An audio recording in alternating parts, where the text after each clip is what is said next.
लुधियाना में एक पति ने अपनी पत्नी को रास्ते से हटाने के लिए कैसे रची साजिश और क्यों वो आखिरी वीडियो और आखिरी फोटो डांस करते हुए लगाया अपने मोबाइल पर स्टेटस।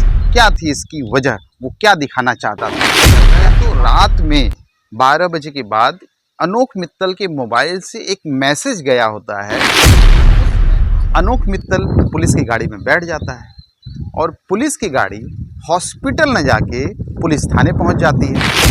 कोई भी अपराधी कानून से बच नहीं पाएगा, क्योंकि कानून के हाथ बहुत लंबे होते हैं। यदि अपराध किया है तो सजा तो जरूर मिलेगी, आज नहीं तो कल। नमस्कार दोस्तों, मैं हूं के बनारस वाले और एक नई क्राइम स्टोरी के साथ मैं हाजिर हूं आप सबके लिए। ये कहानी है लुधियाना के अनोख मित्तल और लिप्सी की, जिसकी शादी को 8 वर्ष बीत चुके थे और दोनों के पास 2 बच्चे हैं। जो अनोख मित्तल है ये कार की बैटरी का कारोबारी है। इसकी अपनी फैक्ट्री है, इसके साथ वर्कर काम करते हैं। इसके अंडर में 5-6 वर्कर हैं और अच्छा खासा पैसा इसके पास है। इसने एक पॉलिटिशियन भी है, आम आदमी पार्टी का एक कार्यकर्ता है। भगवंत मान की सरकार है पंजाब में, तो पैसे की कोई कमी नहीं है और दोनों की शादीशुदा जिंदगी आराम से खुशी खुशी चल रही थी। बात 2021 की है। 2021 में अनोख मित्तल के जीवन में एक नई लड़की की एंट्री हो जाती है और उससे प्यार हो जाता है। प्यार होने के बाद फिर ये जो अनोख मित्तल है, अब उस लड़की से वो शादी करना चाहता है और शादी तब तक नहीं हो सकती है जब तक कि लिप्सी उसकी जिंदगी से चली न जाए। वो कई बार कोशिश करता है लिप्सी को समझाने की, मनाने की, डायरेक्टली और इनडायरेक्टली, कि लिप्सी उसको तलाक दे दे, लेकिन लिप्सी तलाक देने के लिए सहमत नहीं होती क्योंकि 2 बच्चे हैं और वो जाएगी भी कहाँ, वो नहीं मानती है। तो अनोख मित्तल क्या करता है, इसके साथ जो काम करने वाले हैं उसमें से एक को पकड़ता है और कहता है कि भाई सुपारी कोई लेता हो मर्डर का तो बताओ, हत्या करवानी है। फिर वो पूछता है कि भाई किसकी हत्या करवानी, तो बोलता है अपनी पत्नी। वो देखकर, ये बातें सुनकर वो डर जाता है। जो साथ में इसका जो काम करने वाला होता है वो नौकरी छोड़कर चला जाता है। फिर अनोख मित्तल ने शुरुआत की कि खोजबीन शुरू की कि सुपारी लेकर हत्या करता कौन है। वो 2 लोगों से और संपर्क करते हैं। वो जो 2 लोग सुपारी लेकर हत्या करने वाले लोग रहते हैं, वो इसके पैसे लेकर गायब हो जाते हैं और काम को अंजाम भी नहीं दिया जाता है। ये परेशान हो जाता है। FIR दर्ज करवाए तो कैसे करवाए, क्या कहे पुलिस से कि वो सुपारी दिया था। इसके खिलाफ ही FIR दर्ज हो जाती और ये जेल में चला जाता। इसलिए अपनी इस करतूत को इसने किसी को भी नहीं बताया। फिर इसकी कोशिश जारी रहती है। फिर 4-5 सुपारी लेने वाले, सुपारी लेकर मर्डर करने वाले इससे मिलते हैं अनोख मित्तल से। अब अनोख मित्तल को लगने लगता है कि अब काम हो सकता है, इसको भरोसा होने लगता है। लेकिन अब ये करे तो कैसे करे? तो इसने एक साजिश रची। साजिश ये रची कि इसको पहले तो ये दिखाना है कि वो अपनी बीवी के साथ, मतलब लिप्सी के साथ बहुत खुश है और इनका जीवन बहुत अच्छे से गुजर रहा है, इसमें कोई प्रॉब्लम नहीं है। अगर कहीं कुछ अनहोनी होती है तो लोग इसके ऊपर शक न करें। तो अपनी पत्नी को बहुत एंजॉय करवाता है, घुमाता है, टूर पे जाता है और होटल वगैरह में ले जाता है, खाना खिलाता है, डिनर करवाता है, डांस करता है, वीडियो बनाता है, फोटो खींचता है, जो कि इसने अभी तक नहीं किया। कुछ दिनों तक ये अपने आप को ऐसा दिखाना चाहता है कि इसकी पत्नी ये समझ ले कि इसका जो दूसरी लड़की से संपर्क है अब नहीं है। मतलब ये पूरी तरफ से अपनी पत्नी का ध्यान दे रहा है और उसी की तरफ है, अपने परिवार को संभाल रहा है, किसी को शक न हो। लेकिन उसके मन में तो कुछ और ही चल रहा था। अब लुधियाना से 25 किलोमीटर दूर एक रिजॉर्ट है और वो जो रिजॉर्ट है वो हाईवे के किनारे है। सन्नाटा है, सड़क रात में सुनसान हो जाती है, कोई आता जाता नहीं है, गाड़ी मोटर वाले आते जाते हैं। तो इसने जो साजिश रची उस रिजॉर्ट में रखी। एक दिन वो अपनी पत्नी लिप्सी को लेकर लुधियाना से 25 किलोमीटर दूर उस रिजॉर्ट में जाता है और अब रात के 10 साढ़े 10 बज चुके हैं। वो पत्नी के साथ उस रिजॉर्ट में म्यूज़िक वगैरह चलता है और बहुत सारी चीज़ें होती हैं जो सबको आनंदमय करती हैं, आनंदित करती हैं। वहाँ म्यूज़िक भी चलता है, तो म्यूज़िक के साथ वो डांस भी करता है, अपनी पत्नी के साथ डांस करता है, वीडियो बनाता है, फ़ोटो खींचता है और उसे अपने सोशल मीडिया पे, व्हाट्सएप पे, फेसबुक पे उसे अपलोड करता है, अपना स्टेटस लगाता है ताकि लोग देखें, उसके नात हित रिश्तेदार देखें और समझे कि नहीं भाई इनका परिवार तो बड़ा अच्छे से चल रहा है, बड़े खुश हैं। रात के 10 साढ़े 10 बज चुके हैं। अब वो तुरंत वहीं पे वो स्टेटस अपना अपलोड कर देता है। उसके बाद वो दोनों वहाँ पर डिनर करते हैं। डिनर करने के बाद अपनी कार में बैठते हैं। कार में बैठकर वहाँ से वो निकलते हैं। अब रात के लगभग 12:15 बज चुके हैं। कार हाईवे पर आती है, पति पत्नी साथ है, बच्चे घर पे हैं। अब उस कार में ये दोनों हैं। जैसे कुछ ही किलोमीटर वो आता है उस रिजॉर्ट से लुधियाना की तरफ वापस आते हैं, अपने कुछ किलोमीटर आता है तो अपने पत्नी से कहता है कि उसे टॉयलेट लगी है।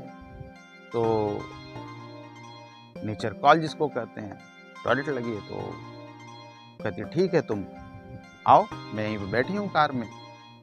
तो बाहर निकलता है, बाहर निकल के कुछ दूर जाता है। कुछ दूर जाने के बाद वहीं पे 3-4 मिनट अपना वेट करता है। इसकी पत्नी कार में वेट करती है, तो इधर उधर देखता है, कोई हरकत नहीं। और ये 4 मिनट बाद फिर वापस गाड़ी में आता है और बहुत गुस्से में है। गुस्से में इसलिए है कि जिस घटना को अंजाम देना चाह रहा था वहां पर कोई दिखाई नहीं देता है। फिर कुछ दूर चलता है, फिर इसे याद आता है कि करना क्या है इसको। तो इसे याद आता है कि जो कार की जो पार्किंग लाइट है उसको ऑन करना था, ऑन करके उसे छोड़ना था। तो 4-5 किलोमीटर और जाने के बाद फिर ये बहाना करता है कि नेचर कॉल आई है, वॉशरूम जाना है। पत्नी फिर कहती है ठीक है चले जाओ। गाड़ी से उतरता है, फिर कुछ दूर पे हो जाके अपना वेट करता है और पत्नी गाड़ी में बैठी।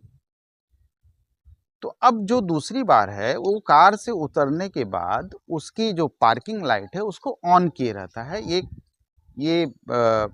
एक मैसेज देना है उसको जो सुपारी किलर है कि हमारी कार यहाँ पर रुकी हुई है और मेरी पत्नी इसके अंदर बैठी और मैं बाहर हूँ। ये इंडिकेट करता है उसको। 4-5 मिनट बाद एक कार आती है, ठीक इसी के कार के पीछे वो रुक जाती है। उसमें से 5 लोग उतरते हैं और निकल के फटाफट इसके कार के दरवाजे को खोलते हैं जिसमें इसकी पत्नी बैठी है और उसके ऊपर चाकुओं से हमला कर देते हैं। चाकू से हमला करने के बाद वो वहीं अधमरी हो जाती है, उसे वहीं सड़क किनारे फेंक देते हैं। फिर एक आदमी उसमें से, सुपारी किलर जो उसमें से एक आदमी इसके पास पहुंचता है। पहुंचने के बाद इसको भी एक पैर में और एक हाथ में 2 वार करता है ताकि कोई शक न करे। ये भी वहीं पे गिर जाता है।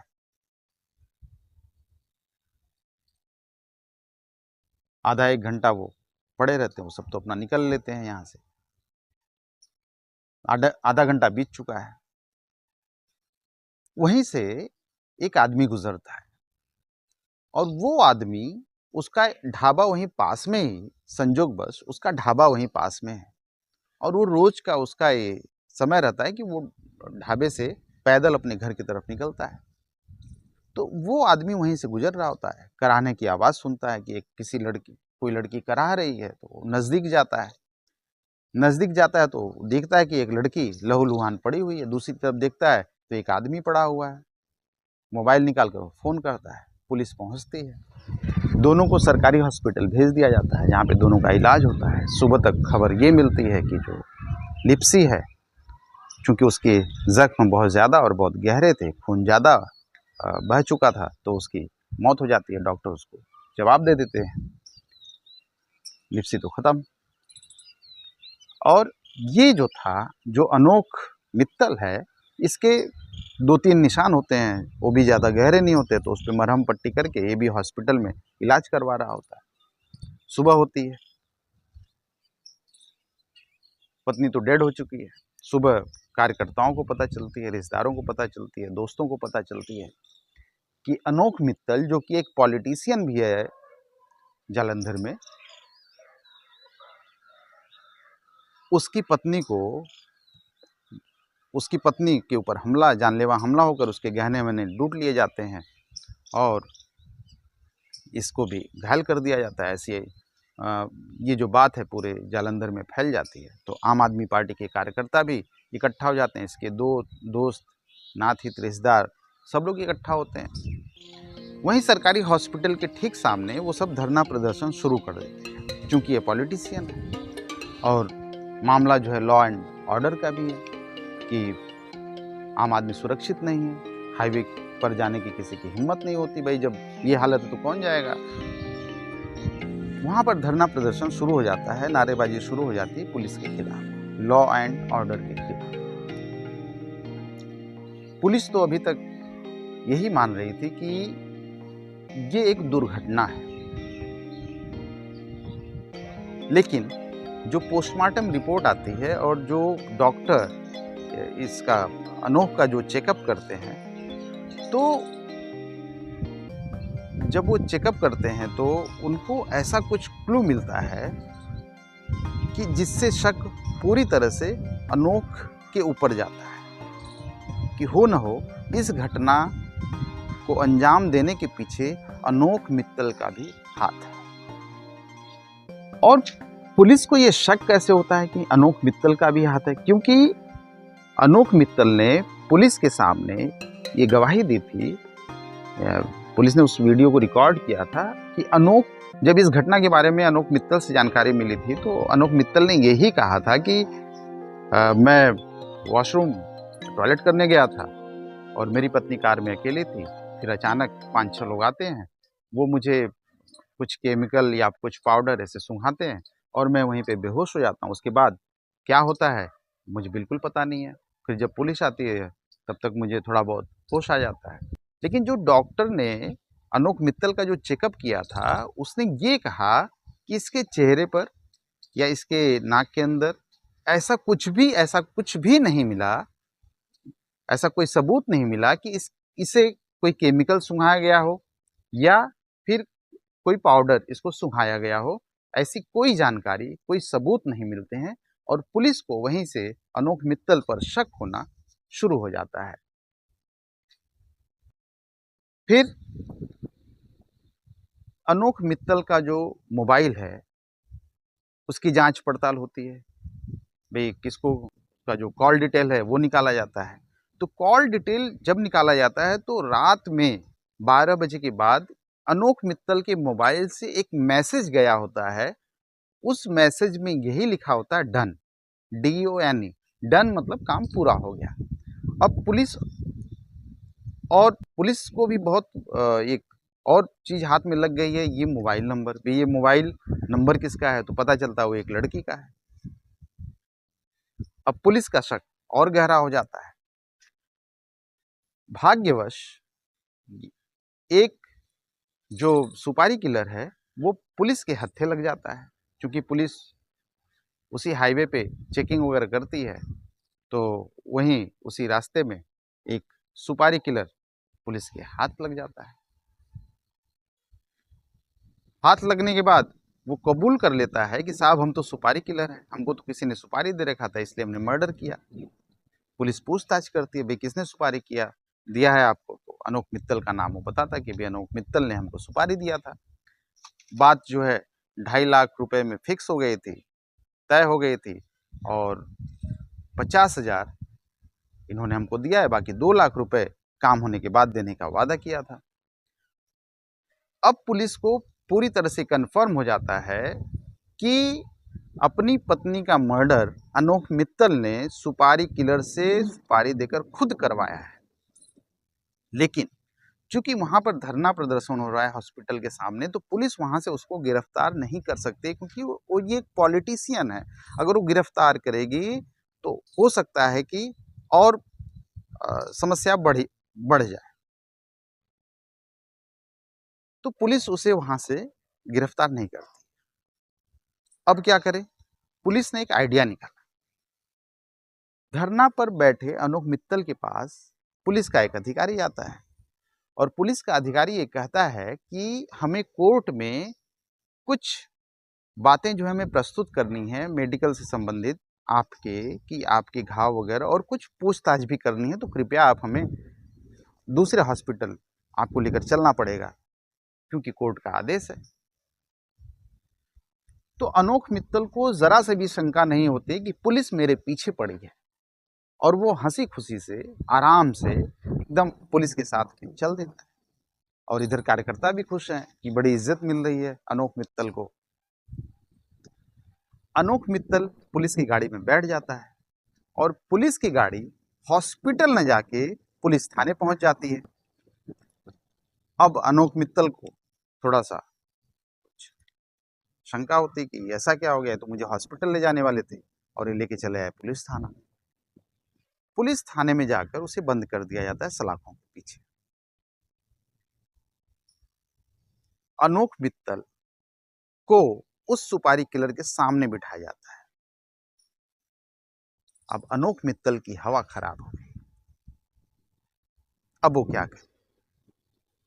परेशान हो जाता है, समझ जाता है कि अब तो वो पकड़ा गया, क्योंकि वो एक कातिल है। उसने गुनाह किया है, अपने पत्नी की हत्या का गुनाह किया है उसने। वो पकड़ा गया। हवा हवाई उसके चेहरे की उड़ जाती है, खामोश हो जाता है उस सुपारी किलर को देखकर।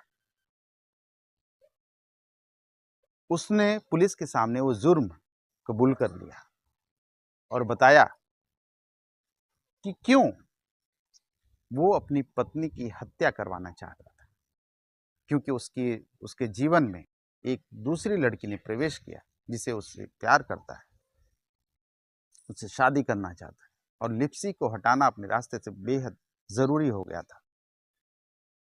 इसलिए उसने सुपारी देकर लिप्सी को मरवाना चाहा। पुलिस ने उस महिला को भी गिरफ्तार कर दिया, क्योंकि उस महिला को ये पूरी वारदात के बारे में उसको पता था, और तभी वो आखिरी मैसेज जो उसमें भेजा गया था, डन का जो मैसेज था, कि इस महिला को पूरी जानकारी थी गुनाह होने। इसलिए पुलिस ने उसको भी गिरफ्तार कर लिया कि साजिश में वो भी शामिल। तो हो न हो, अगर अपराध किया है तो सजा तो जरूर मिलेगी, आज नहीं।